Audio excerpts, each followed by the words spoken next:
গাজীপুরের কালীগঞ্জে পুলিশ ক্লিয়ারেন্সের নকল সার্টিফিকেট তৈরি করার একটি চক্রের এক সদস্যকে গ্রেপ্তার করা হয়েছে। গ্রেপ্তার হওয়া ব্যক্তি গ্রাম পুলিশের সদস্য, যিনি দীর্ঘদিন ধরে মানুষকে ঠকিয়ে আসছেন। লিলি বিউটি সোপ, যার অ্যান্টি এজিং গুণ তারুণ্য ধরে রেখে ত্বকে করে উজ্জ্বল, তারুণ্যময় উজ্জ্বল ত্বকের জন্য। রিমার্ক। নকল পুলিশের ক্লিয়ারেন্স তৈরিকারী এই প্রতারকের বাড়ি কালীগঞ্জের মোক্তারপুর ইউনিয়নের দড়ি বাঘুম এলাকায়। তার নাম মাহিদুল আলম। গ্রামের মানুষদের ধোঁকা দিয়ে টাকা হাতিয়ে নেওয়াই তার কাজ। এই কাজে তার সহযোগী রয়েছে আরও ২-৩ জন। গোপন সংবাদের ভিত্তিতে ১৯ নভেম্বর রাতে অভিযান চালিয়ে মাহিদুল আলমকে হাতে নাতে আটক করে কালীগঞ্জ থানা পুলিশ। উদ্ধার করা হয় নকল পুলিশ ক্লিয়ারেন্স সার্টিফিকেট তৈরির সরঞ্জাম।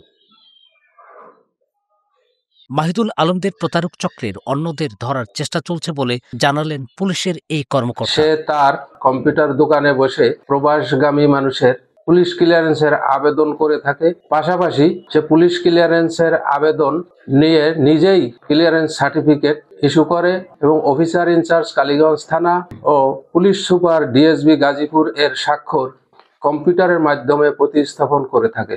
এই বিষয়টি আমরা প্রাথমিক অনুসন্ধানে সত্যতা পেয়েছি। প্রতারক মাহিদুল আলম সরল স্বীকারোক্তি দিয়ে দায় নিয়েছেন নিজের কাঁধে।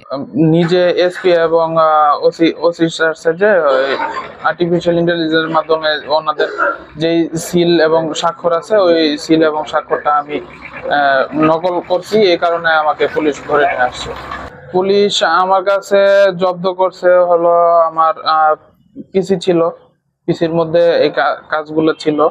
তারপরে আমার কাছে পুলিশ ক্লিয়ারেন্স যে আগে করছি, মানে সরকারি নিয়মে যে করছি, ওই কিছু ডকুমেন্টস ছিল, ওইগুলা নিয়ে আসছে। লিলি বিউটি সোপ, যার অ্যান্টি এজিং গুণ তারুণ্য ধরে রেখে ত্বকে করে উজ্জ্বল, তারুণ্যময় উজ্জ্বল ত্বকের জন্য। রিমার্ক।